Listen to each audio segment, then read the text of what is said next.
Envelhecer não muda o mundo do lado de fora tanto quanto muda a forma como você lida com ele. O que antes você topava por educação, costume ou para não ficar chato, começa a perder sentido. Você passa a perceber que tempo não é só agenda, é disposição, paciência e saúde mental.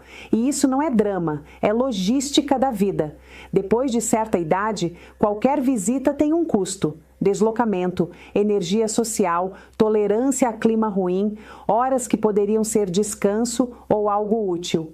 Então o critério fica simples: vale a pena ou não vale. Isso não significa virar uma pessoa isolada ou fria. Significa parar de sustentar situações que não entregam o mínimo: respeito, acolhimento e troca. Você começa a preferir conversas normais, sem tensão no ar, sem ter que se explicar o tempo todo, sem sair se sentindo pior do que entrou. E também deixa de achar aceitável estar em lugares onde sua presença é tratada como favor. No fim, não é sobre cortar pessoas por capricho, é sobre escolher melhor onde você entra. E existem 4 tipos de casa que com o tempo custam mais do que valem. A primeira casa que você precisa aprender a evitar é aquela onde você não é realmente bem-vindo. Não é sobre alguém te expulsar ou dizer na sua cara que não quer você ali. Normalmente é mais sutil. E justamente por isso muita gente insiste. Você chega e percebe que a recepção é morna, que o entra aí vem no automático, que ninguém faz questão de te colocar à vontade. O olhar passa rápido, o abraço é sem presença, a conversa começa e morre em frases curtas. Você sente que está ocupando espaço, não compartilhando um momento. Às vezes é a casa de um parente distante que mantém o contato por obrigação. Às vezes é um amigo antigo que virou conhecido, mas não teve coragem de assumir isso. Pode até ser alguém da família bem próxima, quando a dinâmica mudou e ninguém resolveu falar sobre. O ponto é que o ambiente entrega. As pessoas continuam mexendo no celular enquanto você fala, mudam de assunto quando você entra, não te incluem no que estão fazendo ou te tratam como visita de passagem, mesmo que você tenha se esforçado para estar ali. O problema não é só a frieza em si, é o que vem depois. Você sai e fica com aquela sensação esquisita de ter tentado demais, de ter se colocado numa posição que não precisava. Vem a dúvida: por que eu vim? Eu precisava mesmo passar por isso? Eu fiz algo errado? E esse tipo de visita cobra um preço alto, porque além de gastar tempo, ela desgasta sua autoestima. Você começa a negociar consigo mesmo. Ah, mas eu conheço essa pessoa há anos. Ela sempre foi assim. É só o jeito dela. Só que tempo de convivência não garante qualidade de relação. História não é desculpa para a falta de consideração. Existe uma diferença grande entre alguém estar ocupado e alguém não querer você por perto. Quando a pessoa quer, ela arruma um jeito. Oferece um café, puxa assunto, pergunta da sua vida, cria espaço. Quando não quer, tudo parece esforço. E com o tempo, você aprende a respeitar esses sinais sem precisar de discussão. Não é briga, não é vingança, não é orgulho. É só bom senso. Se você percebe que sua presença é tolerada e não desejada, não tem por que insistir. Você não precisa se provar nem ganhar carinho na marra. Visita é encontro, não teste de resistência. A partir de uma certa idade, é melhor estar menos vezes com quem te quer de verdade do que se colocar repetidamente num lugar onde você só cabe por educação. A segunda casa é aquela em que, quando você entra, parece que o ar já está pesado. Não precisa de muito tempo para perceber. O assunto gira sempre em torno de problema, confusão, briga antiga e gente falando de gente. Em vez de conversa, tem reclamação. Em vez de troca, tem comparação. E mesmo quando o encontro começa tranquilo, em poucos minutos alguém puxa uma história para apontar defeito de outra pessoa, ridicularizar alguém que não está presente ou relembrar uma mágoa como se fosse obrigação manter aquilo vivo. O detalhe é que esse tipo de ambiente não se limita a uma conversa ruim. Ele contamina. Você escuta tanto sobre desgraça alheia, traição, inveja, intriga e ressentimento que sai de lá com a cabeça acelerada, irritado sem necessidade, às vezes até desconfiando de pessoas que não te fizeram nada. É como se o lugar tivesse um padrão, nada é resolvido, tudo é comentado. E quanto mais você tenta mudar o tom, mais percebe que não é falta de assunto, é um gosto pela negatividade. Tem casa em que a fofoca é o entretenimento oficial. A pessoa sabe da vida de todo mundo, tem opinião pronta sobre tudo e ainda se orgulha disso. E o problema aqui não é só moralismo, é prática. Quem fala de todo mundo com você, fala de você com todo mundo. Você pode achar que está por fora, que não participa, que só está ouvindo. Mas naquele tipo de mesa, basta um silêncio seu, uma reação, um comentário neutro e pronto, você virou parte da história. Se não virar cúmplice, vira alvo. E aí a visita vira tensão. Você fica escolhendo palavras, medindo o que diz, tentando não dar munição. O pior é que muita gente continua indo por hábito ou por educação. Ah, é da família. Ah, é uma amiga antiga. Só que envelhecer traz uma lição simples. Paz não é luxo, é necessidade. Se toda vez que você sai de um lugar, você sai cansado, com a cabeça pesada, com o humor pior, isso não é coisa da sua cabeça, é o ambiente, e ambiente a gente escolhe. Você não controla o que os outros falam, mas controla onde coloca seu tempo. Não precisa fazer discurso, nem brigar, nem tentar corrigir ninguém. Você só reduz presença, evita ficar muito tempo, não entra em assunto que te arrasta, e se perceber que o padrão não muda nunca, para de frequentar. Porque casa onde a energia é sempre ruim não é descanso, é desgaste. E depois de certa idade, ninguém tem obrigação de se expor a isso só para manter a aparência. A terceira casa é a que só lembra de você quando precisa de alguma coisa. Não é visita por saudade, nem convite porque a pessoa quer sua companhia.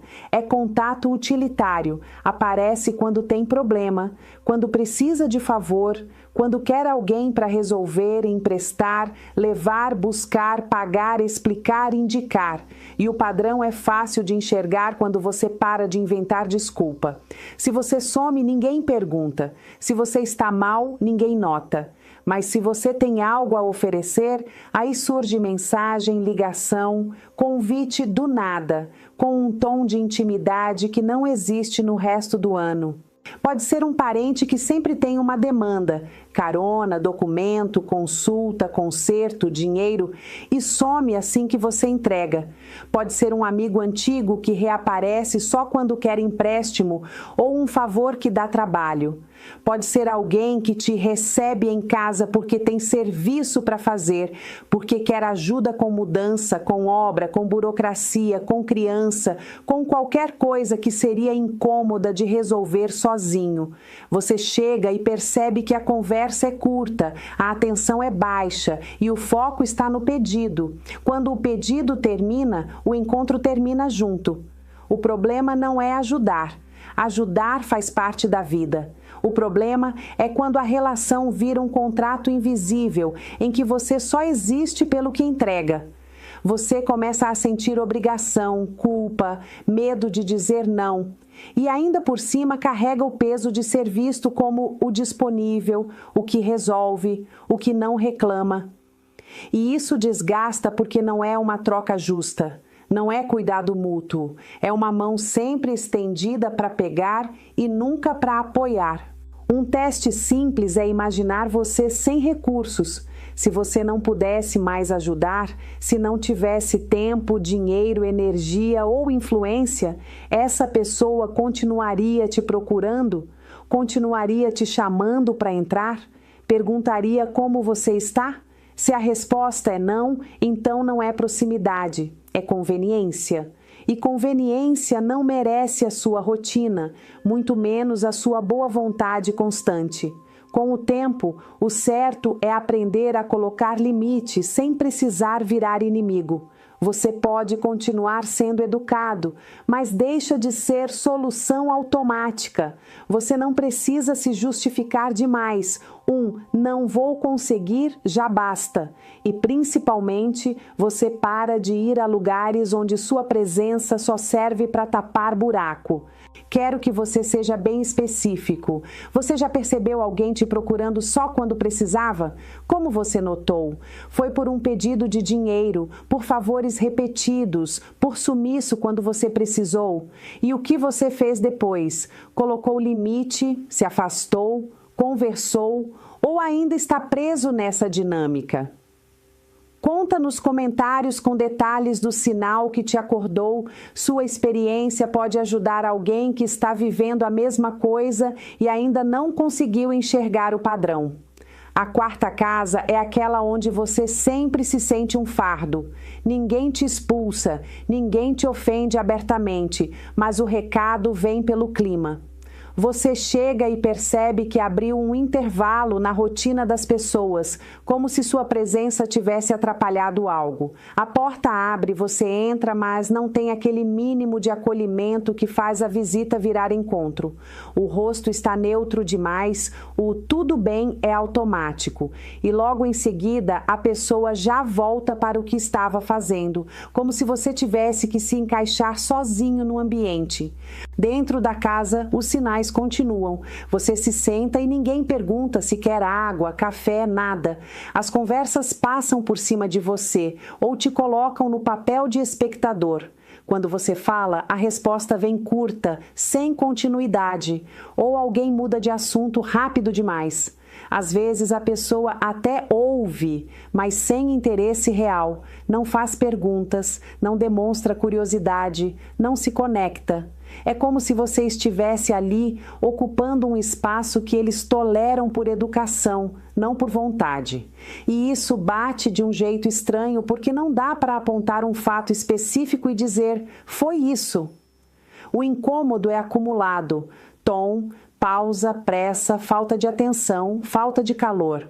Tem casos em que a casa parece sempre cheia de pequenas mensagens indiretas.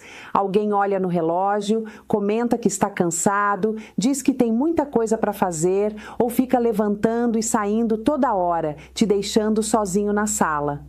Não é grosseria explícita, mas é desconforto repetido. Você começa a se sentir deslocado, inseguro, medindo o tempo para não atrapalhar, tentando ser o visitante perfeito. E mesmo assim, a sensação não melhora. Esse tipo de visita é péssimo porque mexe com a gente por dentro. Você vai embora se perguntando se exagerou, se incomodou, se fez algo errado, se deveria ter vindo. E aí mora a armadilha. Você começa a se ajustar demais para caber num lugar que não está fazendo esforço nenhum para te receber. Só que visita não é prova de resistência e não deveria ser um exercício de se diminuir. Com o tempo, a decisão mais prática é simples: parar de insistir. Você não precisa criar conflito nem fazer cena, só precisa respeitar o sinal e preservar sua energia. Se um lugar te faz sentir que você é peso, você não tem obrigação de continuar aparecendo ali. O mínimo numa casa é você ser tratado como alguém bem-vindo. Se isso não existe, procure os ambientes onde sua presença é leve, onde você é incluído, ouvido e recebido com naturalidade, porque isso não deveria ser raro, deveria ser o básico. Chega uma fase da vida em que você entende, na prática, que nem todo convite é um privilégio e nem toda visita vale o deslocamento. Você começa a fazer conta, quanto isso me custa por dentro e o que eu levo de volta. Não é sobre se achar nem sobre se afastar do mundo. É sobre parar de agir no automático e reconhecer padrões que se repetem há anos. A maturidade não te deixa mais distraído com justificativas bonitinhas. Ela te deixa mais atento ao resultado. Essas 4 casas têm algo em comum. Elas te colocam numa posição ruim. Na primeira, você entra e percebe que sua presença não é desejada. Na segunda, você sai contaminado por um clima de reclamação, intriga e peso. Na terceira, você só serve enquanto resolve um problema. Na quarta, você passa a visita inteira tentando não incomodar, como se estivesse ocupando um espaço que não é seu. E o mais perigoso é que quando isso vira rotina, você começa a normalizar. Você aprende a suportar, a sorrir por educação, a ir só um pouquinho, a aguentar calado. Só que isso cobra no humor, na paciência, na autoestima e até na saúde. Por isso a conclusão aqui é bem direta. Você não precisa manter acesso a todo mundo. Você não precisa insistir em ambientes que não te respeitam. E você não precisa se explicar para escolher o básico. Estar onde você é tratado com normalidade, com atenção mínima, com troca. A vida adulta já vem cheia de responsabilidades. Não faz sentido adicionar, por escolha, lugares que só entregam desgaste. A saída também não exige briga. A maioria das vezes, o caminho é simples. Reduzir presença, encurtar visitas, parar de se colocar disponível, não aceitar o convite que vem com cara de obrigação, não entrar no assunto que te puxa para baixo. Quando alguém percebe que você não está mais acessível do jeito antigo, a relação se ajusta ou se revela. E essa revelação, por mais incômoda que seja, é útil. Ela te mostra onde existe vínculo